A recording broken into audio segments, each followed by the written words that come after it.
dhalinyaradani oo kuwa iskood isku soo xilqaamay ayaa waxay aroornimadii hore ee saakay hawsha nadaafadda ka bilaabeen wadooyinka soo gala xaafadaha ay Soomaalidu ka degan tahay magaalada Cape Town iyo goobaha ay degan yihiin dadka aanan guryaha haysan ee seexda wadooyinka xaafadahaasi. dhalinyarada hawshan ka qayb qaadanaysay oo kuwa watay darees isku mid ah oo ka kooban qamiis iyo jaakado lagu xardhay erayo lagu muujinayo nadaafadda iyo isdhexgalka bulshada. waxaana dhalinyaradani qashin aruurin iyo howlo nadaafadeed ay ka sameeyeen wadooyinka xaafadaha Biafal ay Soomaalidu ku badan tahay magaalada Cape Town ayadoo si weyn ay ugu riyaaqeen shacabka ku nool xaafadahaasi.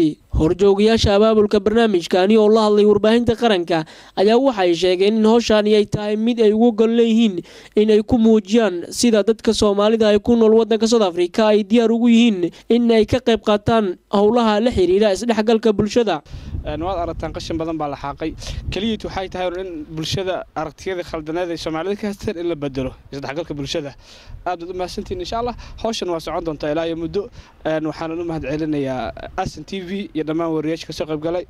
saakay waxa aan wadnaa waa shaqo nadaafadeed waa shaqadii macnaha ay sheegeen maaragtay u baahneed in la qabto oo xagga nadaafadda ahayd.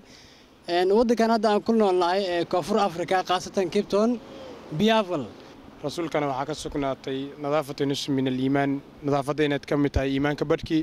barnaamijka aan baan u wadnay in nadaafadda ay ka mid tahay iimaanka barkii. in badanna waan soo qabanay meelo badan baan soo marnay halkan aan ku soo khatinay. dadka Soomaaliyeedna waxaan leenahay ku dadaala nadaafadda hadaad joogtiin dalkiina hadaad joogtaan dalkanba. hawshani ay maanta dhalinyarada Soomaalida ah ee ku nool xaafadda Belfile magaalada Cape Town ka sameeyeen ayaa waxay noqonaysaa hawshii ugu horeysay oo ceenkeeda ah oo xaafadani laga sameeyo. waxaana qayb ka tahay barnaamijyada isdhexgalka bulshooyinka oo dhalinyarada Soomaalida ah ay ka wadaan wadanka South Africa. Cabdullaahi Maxamuud Amiin Cabdullaahi Qorshe telefishinka qaranka Soomaaliya magaalada Cape Town wadanka South Africa.